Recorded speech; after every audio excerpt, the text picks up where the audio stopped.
I've told this story on here before, but I want to post it again because I think it's worth sharing. A lot of people think that homeless are almost subhuman in a way, and it's because most of us don't take the time to get to know them, or even have the chance. We need to remember that quite a few homeless people are in that position because they went through a bad stretch in their life, or were just dealt a bad hand to begin with. I want to tell you the story of a man named Mike. On my drunken walk home from the bars one night, I happened to stumble across a homeless man, who now holds the honor of the most interesting man in the world in my heart.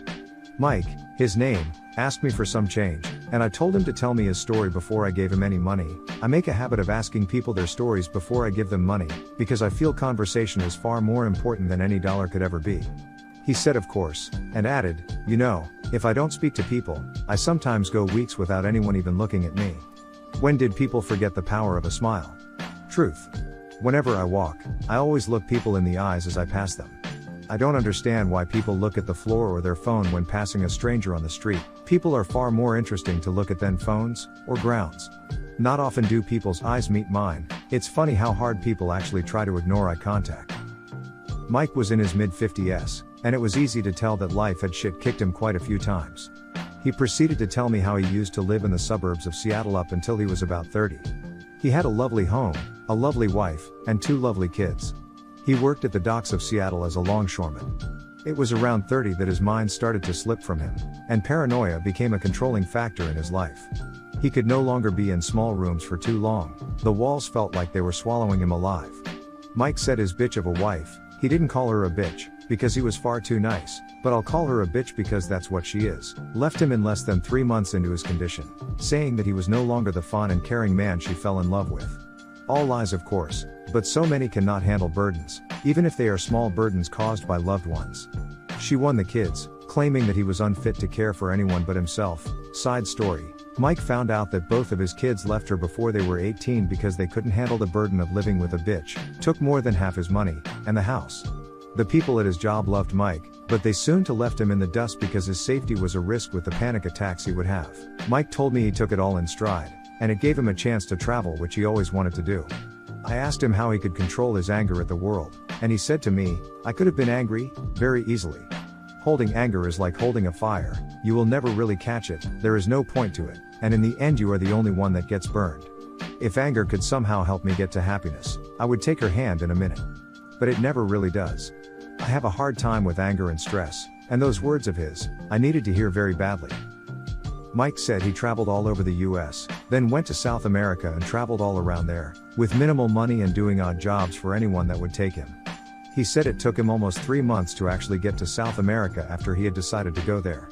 I asked him how he dealt with the slowness of his movements, and how he approached patients. He said, "You ever think about eating a burger, a really tasty burger? You drive over to it, thinking about it all the way, almost tasting it in your mouth before even eating it. Then when you finally do have it, you eat it in under a minute, enjoy the shit out of it, then move on with your life. Now think of how wonderful it is, for a man like me, to have that burger sitting at the top of a very tall mountain, and me having no climbing gear. I wake up, and think about that burger, I go to sleep and dream about that burger. That burger drives me. I know one day I will eat that burger, and that burger will be the most wonderful meal in my entire life." He continued to tell me how he lived in the woods out in the middle of nowhere for a while, some of the happiest times of his life. But said he had to leave, because he once fell into a steep ravine and broke his leg, and literally had to crawl for days to get to civilization. Being a man who never relied on anything in his life, he said the feeling of helplessness really affected his mind in the worst way. He told me that he would probably return to the woods sooner or later, but enjoyed the show of humans too much at the moment. We continued to talk about all sorts of things, and this man approached everything with a calm heart, and a love so pure that my heart was crying tears of joy knowing that people like that exist in our world. Near the end of our talk, I told him that I wanted to buy him a hotel room for the night, to which he said no. I insisted that it would be my honor to offer a gesture of kindness to him, and again he said no, adding, "Why would I need to stay in a hotel room when the world has already given me room?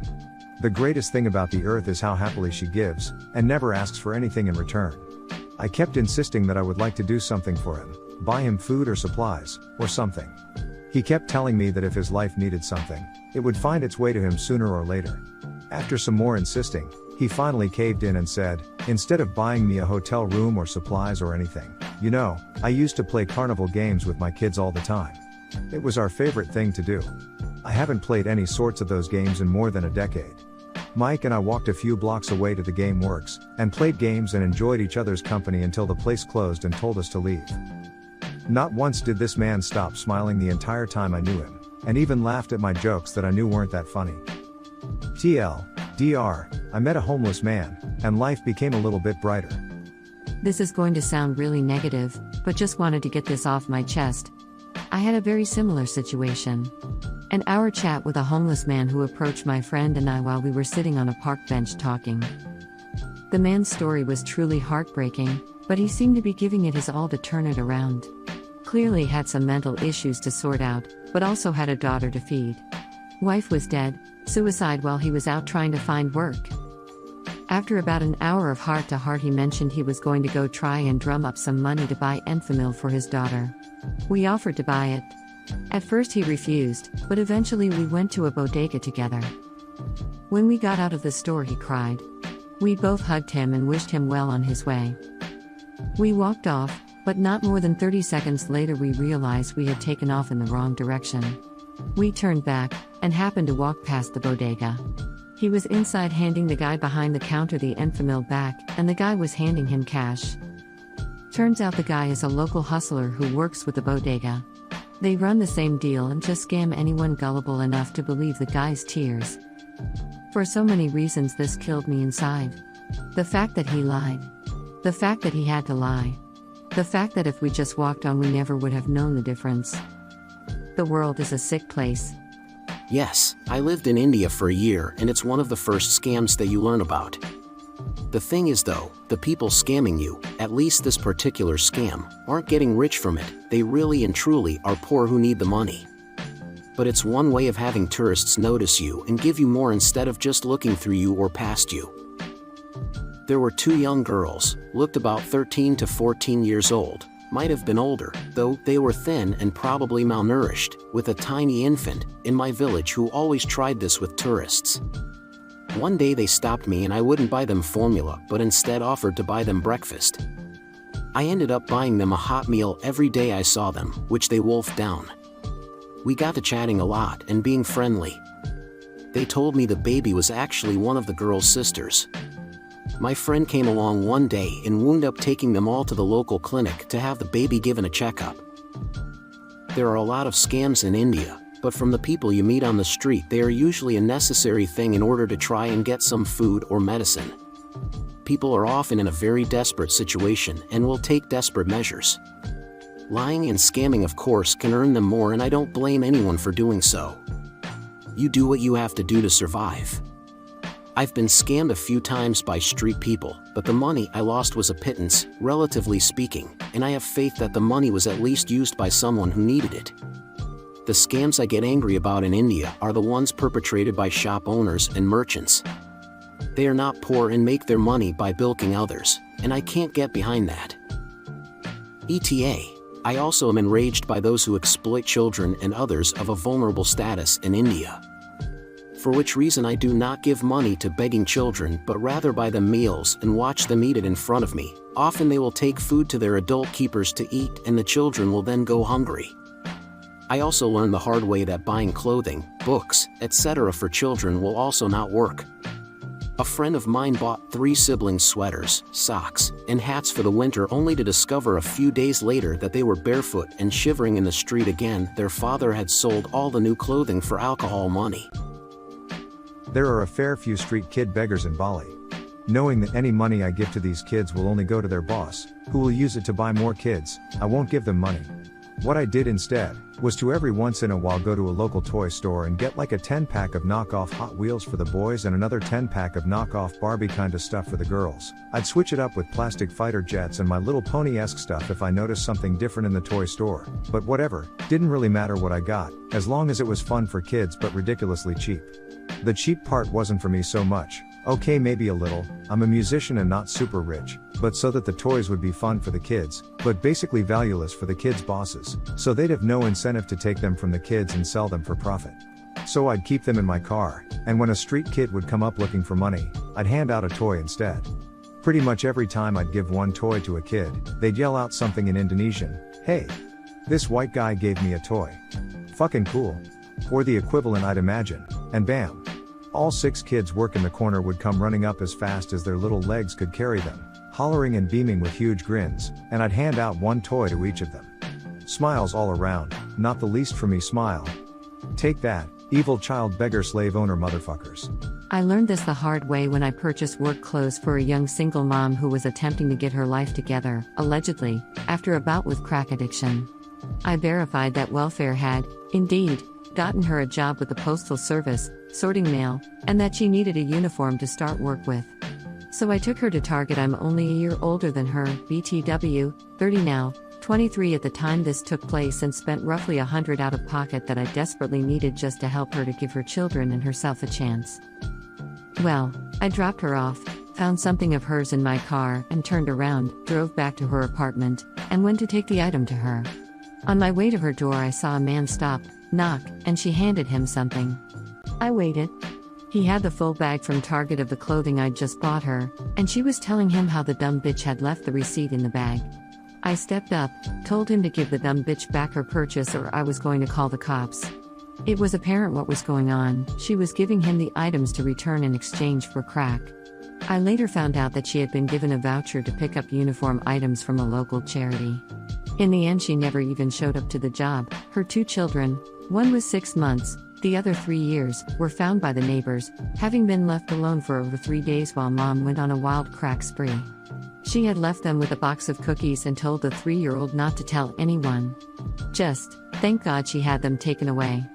The last I saw her, she was almost 8 months pregnant and smoking so much crack that she looked about a hot 100 pounds.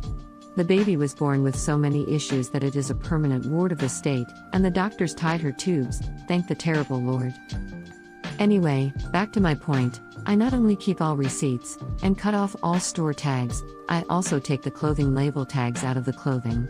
Something a lot of these people do now is take clothing to consignment shops like Uptown Cheapskate, the clothing equivalent of a pawn shop for teens and early 20s kids. They will not accept any item that is missing the clothing label sewn on the inside of the item. It's a fucking miserable shame that you have to go through so many precautions just to ensure that when you do perform a good deed, it doesn't end up in a goddamn pipe or a vein. This whole experience very much soured me on the whole social awareness bit for a long time.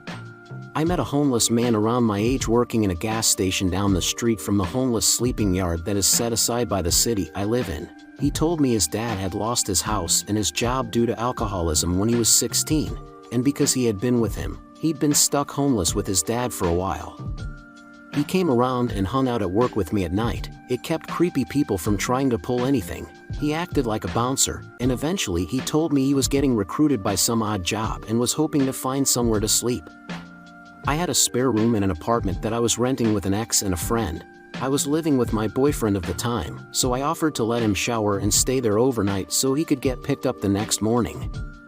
Things went well with that, and eventually he applied for a job at the gas station, hoping to get a job there and pay rent for the room that he would then be able to stay in at my apartment.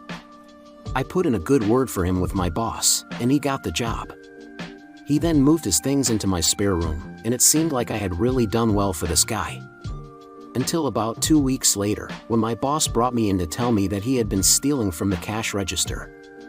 I don't trust most homeless people because of this, especially where I am. I once lived in a squat with some homeless people, and this was their way of doing things. They would run newly invented sob stories by each other, give each other tips, and laughed about the people they fucked with every day. They genuinely considered normal society to be beneath them and that they had transcended it by getting off the grid. They would stockpile a little money and use the rest to get fucked up. They ate, thanks to food stamps and shoplifting daily from local grocery stores. They were constantly monitoring the security of these stores and would trade info on which stores were on heightened security and which ones were not. That was it. Nothing else really mattered except getting revenge on society and watching the world burn. The people that gave them money were chumps and the people that didn't were losers. Only other homeless were real and worth talking to. After experiencing all of this, it soured me on giving handouts. I must have met close to 40 different people passing through the house, and it was all the same with each person. Some were shittier than others, but everyone had an exaggerated or completely fabricated pitch, and every one of them took no responsibility for themselves. To this day I fight feelings of anger whenever someone just brazenly walks up and asks me for money.